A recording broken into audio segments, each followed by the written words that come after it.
लेकिन सरकार रिपीट हो रही है। 1000 रुपए की आप घोषणा कब कर रहे हैं? आप 2015 में पूर्ण बहुमत से जीते, आप 2020 में जीते, आप 10 साल से दिल्ली की सत्ता में बैठ रहे हैं और दिल्ली की महिलाएं बेरोजगारी महंगाई से पूरी तरह त्रस्त है। आर्थिक मदद मांगी जाती थी, 10 साल में 10 रुपए आपने डालने का काम सीधा उनके खातों में नहीं किया। आज 1000 रुपए की घोषणा कब कर रहे हैं? जब चुनाव की घोषणा के 10 दिन बचे हैं। नियत होती तो पूरे 5 साल थे, पूरे 10 साल थे, 1000 रुपए की घोषणा करते और आप कह रहे 2100 भी कर सकते हैं। तो आज क्यों नहीं?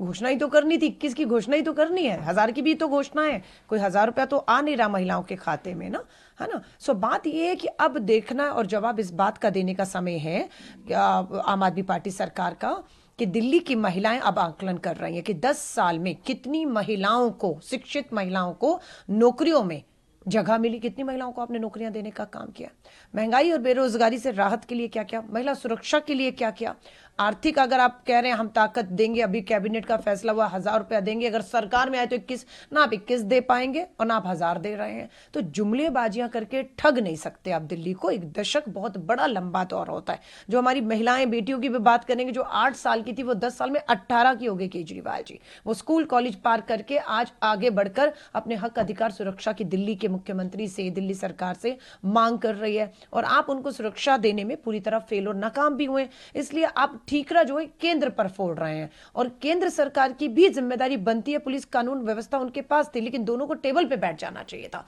क्यों दोनों टेबल पे नहीं बैठे हैं? तो बात यह कि ओवरऑल इनका सिर्फ धोखा है, झूठ है, फरेब है और जिस तरीके से करोड़ों रुपया जो योजनाओं पर था उसको इन्होंने प्रचार और प्रसार के नाम पर फूका है, ये दिल्ली जानती है। लेकिन वो जो प्रतिमाह के हिसाब से रजिस्ट्रेशन शुरू हो जाएंगे, इस रजिस्ट्रेशन की क्या जरूरत है जब ऑफिशियली गवर्नमेंट के लेवल पर 2100 रुपए की घोषणा नहीं हुई तो रजिस्ट्रेशन 2100 का मैं फिर कह रही हूँ, दिल्ली की महिलाओं को कहूंगी ये धोखा है, ये ठगने की एक तरह का एक छलावा है कि फार्म दे रहे हैं। ये फार्म नहीं है, ये राजनीतिक प्रचार और प्रसार है और ये आरोप कोर्ट द्वारा सरकार पे लगते रहे हैं कि दिल्ली सरकार के मुख्यमंत्री होते हुए अरविंद केजरीवाल जी ने एज अ कन्वीनर पार्टी के प्रचार प्रसार में पैसा खर्च किया और उस पैसे को वापस पार्टी को कहा गया है कि वापस सरकार के खजाने में डालिए।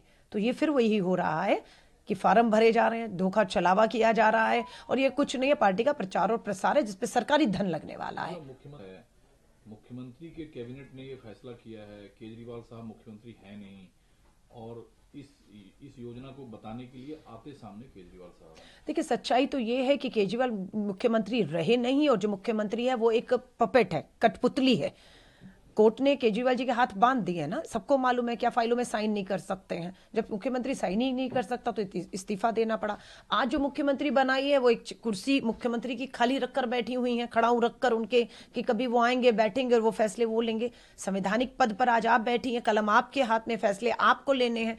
और अभी मैंने देखा एक जनसभा में उन्होंने जाकर कहा मुझे मालूम है आप लोगों के पानी के बिल बहुत ज्यादा आ रहे हैं, केजरीवाल जी को जिताइए, मुख्यमंत्री बनाइए, बिजली के पानी के बिल सस्ते हो जाएंगे। वो भूल गई कि आप खुद मुख्यमंत्री हैं और अगर आप ही को करना है, आपकी पार्टी को करना है, सरकार को करना है तो आप आज और अभी दिल्ली के जो बिजली पानी के बिलों के भारी बिल आ रहे हैं उसको आज क्यों नहीं माफ कर सकती।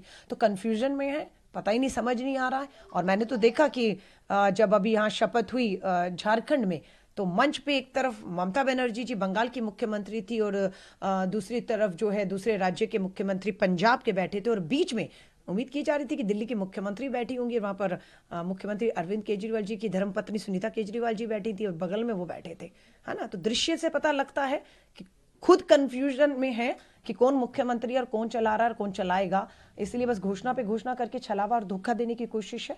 हम भी दिल्ली न्याय यात्रा लोगों में की, महिलाओं की, दिल्ली की विकास की, हवा की, पानी की, सबकी, महंगाई बेरोजगारी की बात 10 साल में पूरी दिल्ली सरकार आम आदमी की फेल और नाकाम हुई है, उसको हम लोग लेकर गए हैं। और बिल्कुल मैं फिर कहूंगी, बार बार ये बात उठती है जिसको मैं अपनी तरफ से भी साफ कर देना चाहती हूँ कि आम आदमी पार्टी हो, तृणमूल कांग्रेस हो, लेफ्ट हो, केरला में इंडिया अलायंस का हिस्सा है, लेकिन जब दिल्ली की बात आएगी तो दिल्ली में कांग्रेस की जिम्मेदारी और धर्म, राजनीतिक धर्म बनता है कि दिल्ली के लोगों के साथ जो अन्याय, अत्याचार, जो उनके हक अधिकार, जो उनको सुविधाएं दी जानी चाहिए थी, राहत दी जानी चाहिए थी, महंगाई, बेरोजगारी या ये मदद, वो नहीं दी गई। तो दिल्ली कांग्रेस ने विपक्ष के तौर पर अपना धर्म निभाया और हम मुद्दों पर बोल रहे हैं आज भी, और मुद्दों पर इस सरकार की जवाबदेही, चाहे दिल्ली की सरकार हो या केंद्र की सरकार हो, केंद्र शासित राज्य दोनों की बनती है। दोनों को कटघरे में दिल्ली के लोग खड़े करेंगे इन चुनाव में।